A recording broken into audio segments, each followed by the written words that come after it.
Aquest passat cap de setmana, la colla castellera de l'Alt Maresme i la Selva Marítima, els Maduixots, van celebrar el seu 11è aniversari des del seu bateig, la primera diada que van fer duent la camisa vermella. L'acte va comptar amb la participació de 3 colles castelleres i va omplir la plaça de colors, emocions i força col·lectiva. Doncs avui celebrem l'11è aniversari del nostre bateig. Són 12 temporades, però és l'11è aniversari. Fa 11 anys que vam estrenar la camisa vermella, la primera diada que vam fer amb camisa, i avui venim a fer, de moment, la millor diada de la nostra temporada. Amb aquest 3 de 7 que acabem de fer, ens va quedar amb intent la setmana, el 22 de març, vam caure d'aquest castell, i avui era important descarregar-lo així, com l'heu vist de ben fet, i per això la celebració sobretot, perquè a vegades donem per fet que els castells que fem són fàcils, no ho són gens, no ho són gens. Doncs farem aquesta diada amb som 3 colles, hem convidat a 2 colles amigues al nostre liassó de bateig. Farem nosaltres 3 de 7 que ja l'hem fet, 4 de 7, 5 de 6 i pilars de sortida, i després anem tots junts a celebrar una miqueta les 3 colles.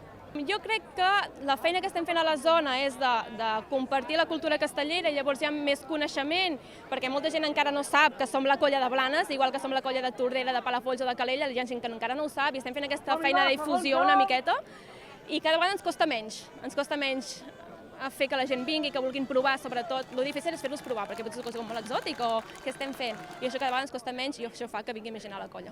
Bé, la veritat és que fer castells al final és veritat que és una activitat de risc, però més enllà de fer castells, que és el resultat de tot un treball que es genera durant tota una temporada, amb esforç, amb confiança, amb tècnica, amb coneixements, amb experiència, amb família, amb vincle, amb amistats, amb contacte, amb festa, i al final també és un moment de molt de mobilització social, que al final també una cosa enganxa l'altra, i el punt d'annexa són els castells.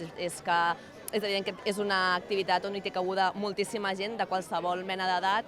Doncs aquesta jornada portarem el 3 de 7, que és la segona vegada que el fem. De fet l'hem fet, l'hem carregat i l'hem descarregat. Després portarem el 4 de 6 amb agulla, el 5 de 6, i si tot va bé durant la jornada estrenarem el primer pilar de 5 d'aquesta temporada. Doncs avui, per les mans que som, ens plantegem fer el 3 de 6 a primera ronda, que és el que hem intentat ara, la torre de 6 i el 3 de 6 amb agulla. Suposa moltes hores, perquè, com bé et deia abans, no tothom té temps per venir un dissabte a Blanes a fer castells, però la relació esforç-recompensa, només provant-ho pots entendre el que sents. Tot aquest treball per fi poder-lo portar a plaça, doncs és molt maco, això. Procurem tenir molt bona relació amb pares i canalla, però al final només qui vol fer-ho és qui acaba venint. No és impossible de forçar la màquina perquè vinguin a fer-ho.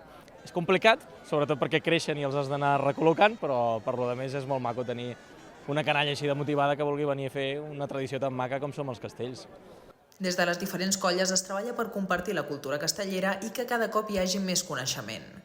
Gràcies a la seva difusió, cada vegada costa menys que la gent vulgui provar-ho i, en conseqüència, que s'animi a participar en aquesta tradició catalana.